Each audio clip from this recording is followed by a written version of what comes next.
Maaf Ibu Bapak, ini bukan pelecehan, tetapi sungguh andai kata seluruh kitab suci, baik itu yang dari agama samawi maupun dari agama tabi'i, seluruh kitab suci kumpulkan. Jangan ada yang curang, jangan ada yang nyimpen arsip, jangan ada yang disimpan di pokoknya jangan curang. Kumpulkan semuanya di Gelora Tambak Sari. Kalau sudah siraman bensin, kalau sudah diobong entek. Kok sangar ngono, Pak?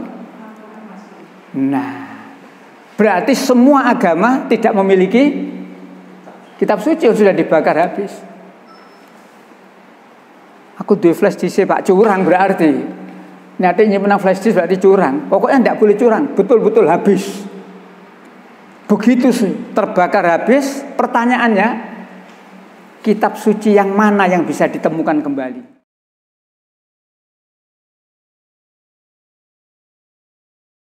Kira-kira yang kitab suci kita yang mana? 100% wahyu Allah. Ibu Bapak, kemudian kalau kita bicara kitab suci,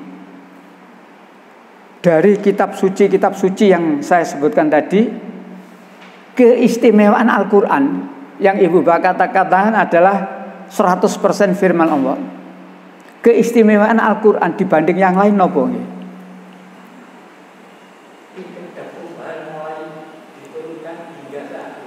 Satu diantaranya. Ya. Jadi Allah menjamin Quran ini harga mati, istilah saya kan gitu ya. La mubadilah li kalimati. Ya. Tidak ada orang yang bisa merubah kalimat-kalimatnya. Itu tempo hari sudah kita baca ayatnya itu 6:115 itu ya. Watamat kalimat rabbik. Jadi surat 6 ayat 115. Dan telah sempurna kalimat Tuhanmu atau firman Allah. Ya, 6. Telah sempurnalah tamat kalimat Tuhanmu, wahyu dalam Al-Quran, sebagai kalimat yang benar dan adil. Tidak ada yang dapat merubah-rubah kalimat-kalimatnya, dan dialah yang maha mendengar lagi maha mengetahui. Itulah Al-Quran ya. Satu diantaranya yang kita garis bawahi adalah la mubadilah li kalimati. Tidak ada yang bisa merubah firman-Nya. Sejak diturunkan hingga akhir zaman nanti, Al-Quran cetakan mana saja, dibuat oleh siapa saja, tidak akan ada perubahan. Salah satu keistimewaan Al-Quran ya. Beda dengan kitab yang lain. Katakanlah Alkitab dicetak tahun ini dengan tahun yang kemarin. Kepada Ibu Bapak tempo hari sudah saya sampaikan ya, keadaan Alkitab dari tahun ke tahun ya, sudah banyak beda dalam pasal dan ayat yang sama.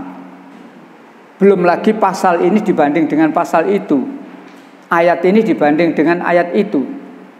Dalam pasal dan ayat yang sama, beda Alkitab tahun cetakannya sudah berbeda. Nah, Al-Quran cetakan tahun berapa saja? Cetakan tahun sebelum kemerdekaan ya. Cetakan kapan saja, Al-Quran tidak akan mengalami perubahan. Ada banyak keistimewaannya. Yang lain barangkali, apa keistimewaan Al-Quran? Dijamin sendiri oleh Allah. Ya, dijamin sendiri oleh Allah ya. Mudah, satu-satunya kitab yang mudah dihafal oleh manusia. Katakanlah pendeta, jangankan lagi menghafal saat gini. Jangankan lagi pendeta atau pastor, yang tertinggi itu loh, paus. Kalau pastor kan terendah. Pastor, uskup, ya, masih terendah.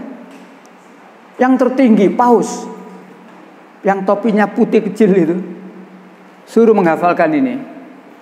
Jangankan lagi saat gini, satu kitab saja Kejadian, ini apal kepengen roh.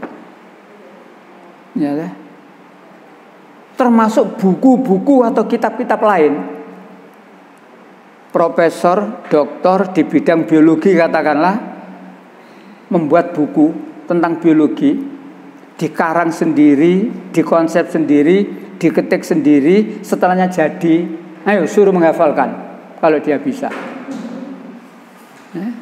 Al-Quran insya Allah. Dan sudah terbukti Al-Quran ini tidak sedikit orang-orang yang bisa menghafal dengan benar.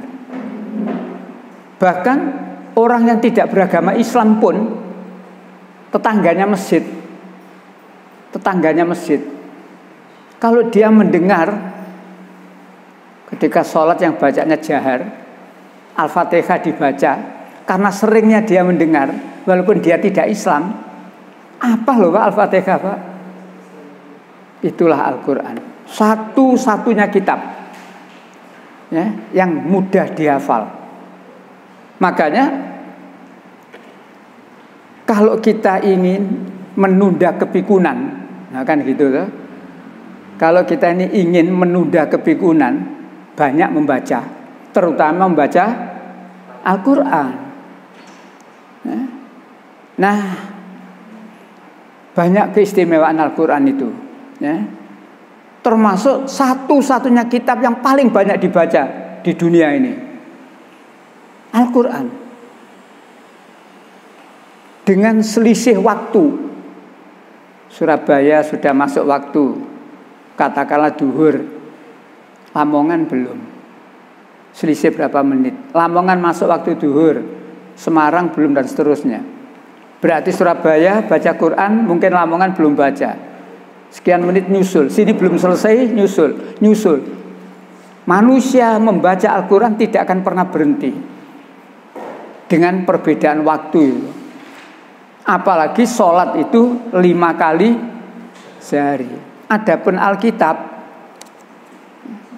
seminggu sekali gak kober, gak popo, enak kok Alkitab.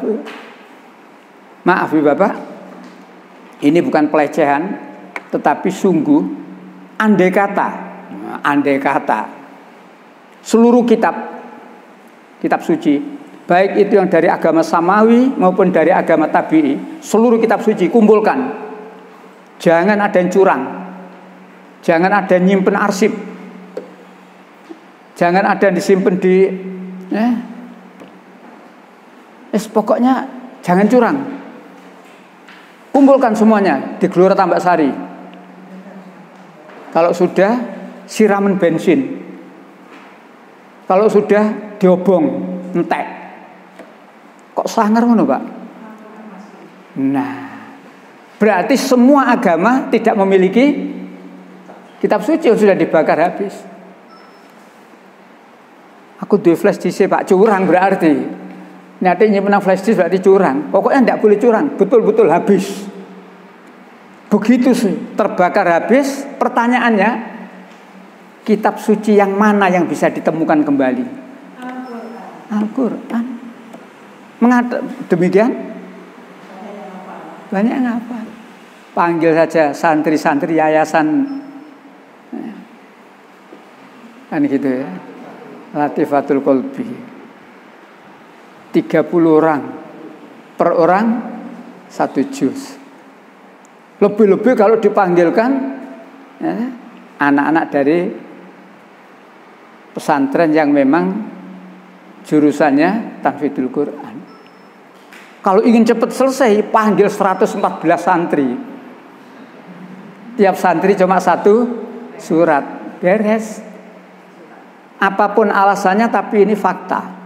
Tidak akan bisa ditemukan kembali kitab suci yang lain, kecuali hanya Al-Quran saja. Berbahagialah kita, berbahagialah kita punya kitab suci yang betul-betul ya, dijamin oleh Allah. Inna nahnu nazzalna dzikra. 15 ayat 9. Allah yang menurunkan Al-Quran. 15 surat Al-Hijr ayat 9. Jadi pernyataan-pernyataan itu, jaminan-jaminan dari Allah itu nyata memang.